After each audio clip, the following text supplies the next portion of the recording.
So if you're wondering how to get your kids interested in the outdoors, sometimes you have to start small. Some of the first camping trips that we took our kids on were actually in the backyard. Or in the house. Yeah, we actually camped out inside one time when a tree fell on some power lines. We were out without power for a couple weeks, no furnace or anything. So we said, oh, hey, well, we'll put the tent up and maybe it'll keep it a couple degrees warmer inside the tent. And it did. It did, yeah. The kids had a blast with a tent sleepover in the living room. But from there, it kind of evolved. Trips in the backyard to trips. Car camping. Yeah, trips car camping. We really didn't do a ton of that, but we took a couple trips. And the kids loved it, so we kept going just a little bit further.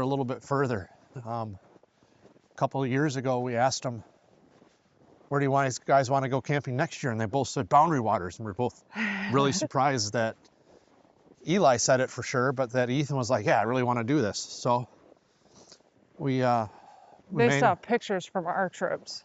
Yeah, basically just pictures and seeing a couple of YouTube videos of people enjoying their trips. They said, this is what we want to do. So got them a couple small portage packs. And normally our packs are probably in the 40 to 45 pound range. Theirs, I would say, are probably around 10 pounds. They're taking a lot of the light stuff, sleeping bags, sleeping pads, things like that, where they're not carrying a whole lot of weight. They're just kind of reducing the bulk in the big packs. So that's one. And it makes them feel like they're contributing to, which is important for which they are, because that's 10 pounds we don't have to carry, or 20 pounds we don't have to carry. So that was a help. Something else too is a couple years ago, or 2 years ago now, we said, hey, well, let me backtrack. Very first canoe camping trip we went on, we went to Sylvania Wilderness, which is a 20,000 acre version of the Boundary Waters. So 1/50th of what the size of the Boundary Waters is. We got a 3-person canoe and put Caitlin in the bow. I was in the stern, and then we put both boys in the middle seat. And they had fun, but they were bored. They wanted to paddle. They wanted to do stuff. So we said, okay, well, here's the expectation of if you're going to be the bow paddler, you got to be able to paddle when needed. We don't expect you to paddle. We don't expect you to paddle the whole time. So we went out and got 2 tandem canoes, and instead of saying we're gonna cover a lot of ground on some of these trips, we're gonna take it a little bit slower because the kids aren't to the age of paddling the same as an adult, and that's not fair to. Well, Ethan kind of does. He's a tank. Yeah, for spurts, and then he slows down too. True. So, like the Boundary Waters trip we took them on, their first one last year, I would bet on the way in they paddled 10 minutes total each. Now, 10 minutes were strategically timed out at, good moments where we really needed them, though. Yeah. Some of those spots are really windy. Yeah. Well, on the way in, it wasn't too bad, but. Oh, no, I'm thinking of the. Yeah. But later on that trip, we had a couple of really windy days where we were planning on going and exploring and doing some stuff. So one way the wind was at our back, so it wasn't too bad. But on the way back, it was windy. It was one of those times where it's like, hey, we're going to need to paddle hard, both of us. Wasn't dangerous or anything, but just. No. Just needed to give it extra oomph. Needed the effort from both. So, and Eli came through with flying colors. Oh, yeah. But it was actually kind of a realization for him that, hey, I can do this. I can do this stuff. I need to take some parts of it a little more seriously, but I can do this. I can feel like I'm having some sense of accomplishment here. Yeah, that's what I was going to say. Sorry. No, it's okay. You read my mind. So it's good to get your kids involved. It's good for them to feel like they're contributing. A lot of times if they feel like they're contributing, they'll contribute more. That's not saying that we need to have our kids be pack mules. They get positive reinforcement from it. Yeah. And it encourages them to want to try a little harder. Yeah, or go a little farther or do a little bit more. But sometimes too, you have to find ways to show them the fun after the work. Yeah. Like we were portaging in and This portage, it was a little bit longer one. Overall, I think it was over 200 rods, which is pretty decent.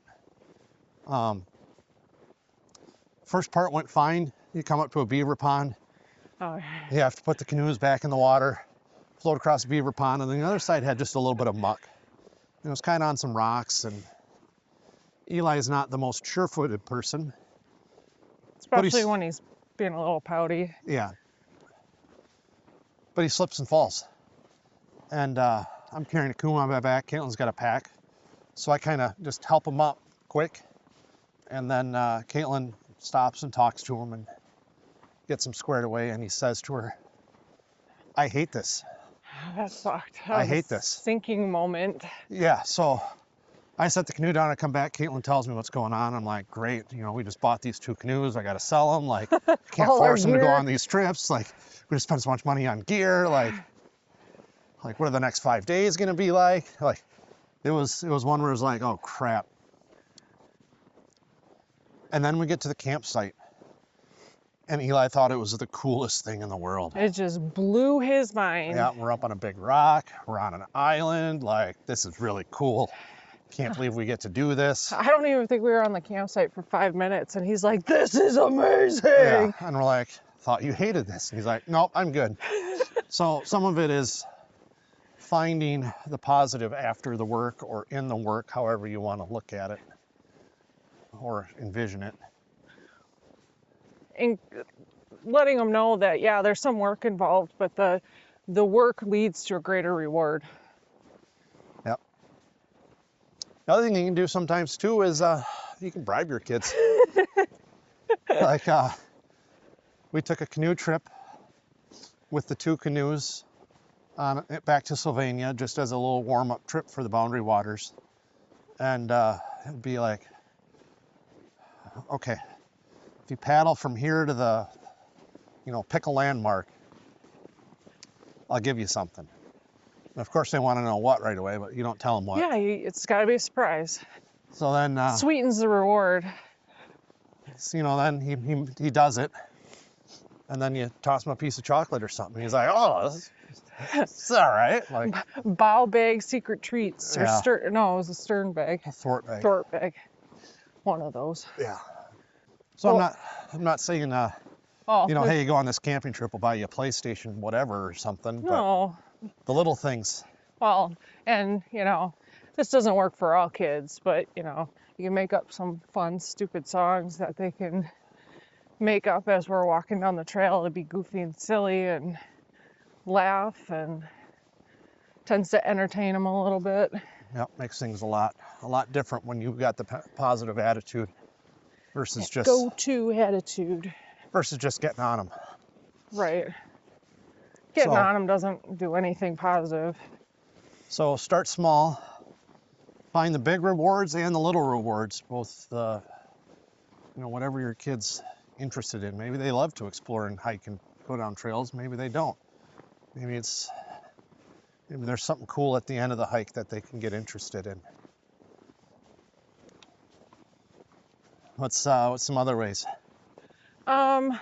We made like treats and stuff for the kids while we were camping, like the s'mores trail mix, and we brought s'mores and we didn't tell them about it until we were there. Just the little things is what makes the difference in the grand scheme of things. And then just let them run around and be kids.